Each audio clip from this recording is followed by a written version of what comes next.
Nosaltres diem que el Camps està en crisi. I en comptes de plantejar una alternativa per a solucionar, pal·liar, posar els instruments per a solucionar els problemes de la crisi, que sí té una evidència enorme i és líders en desocupació, ja anem cap al 13%, falta de finançació autonòmica, líders en grans acomiadaments de grans empreses, crisi del sector hortofrutícola, en comptes d'això, el que fa el president Camps és continuar en un model de fastos, de dispendi econòmic i de fer-se la foto en diners de tots els valencians. És a dir, no n'hi ha un model alternatiu i se continua en les polítiques fracassades i de crisi per part del PP. Nosaltres, des del nostre grup parlamentari, sí que podem dir que hem plantejat iniciatives positives i de millora de la situació econòmica, propostes molt concretes a través de proposicions no de lleis i propostes als pressupostos. Ara en parlarem. Però el que veiem és que no n'hi ha una alternativa i el que el Partit Popular i concretament Francisco Camps està en un procés d'evasió de la realitat. L'únic que lidera Francisco Camps són els informatius de Canal 9, que són un exemple del que no hauria de ser una televisió pública.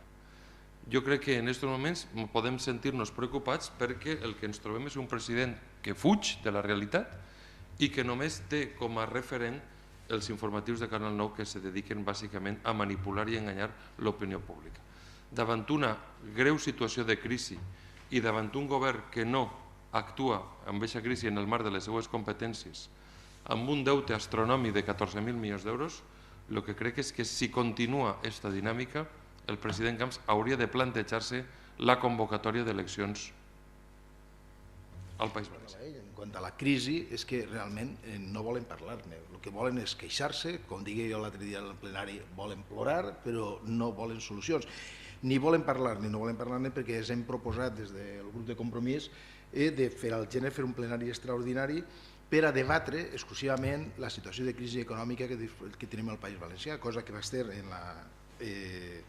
la Junta de Síndics i que el PSOE va veure bé, però que el PP, indubtablement, el Partit Popular ha dit que no es debat això, perquè així suposa que l'argument era si ho debatem, podem arribar a conclusions de quina responsabilitat tenim nosaltres també, i quan dic nosaltres me refereix a ells mateixos, dins del l'equip de govern, sobre la crisi que pateix el País Valencià, i per tant això no volen. Volen seguir queixant-se, volen seguir plorant. Al igual que volen seguir queixant-se, volen seguir plorant el tema del finançament, on d'una manera continuada estan introduint que el fet que no arriben diners, però que des de Compromís l'únic que podem fer és recordar-los que qui governen ells i els mitjans que tenen són els que tenen que utilitzar, a més d'intentar admetre de buscar-ne més. També hem sigut crítics en la posició del Partit Socialista. Entenem, i així ho hem fet palès, que aquesta abstenció, aquesta estratègia que no s'ha entès ni pels propis diputats que van ser els que al final van dipositar el seu vot, atorga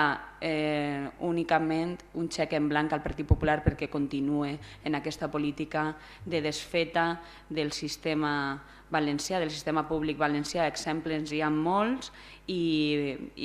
no toca en aquest moment abstindre's, perquè sí que la reflexió que fem i entenem que així es queda palès és que la situació de crisi actual al País Valencià es veu molt més agreujada per la mà del Partit Popular.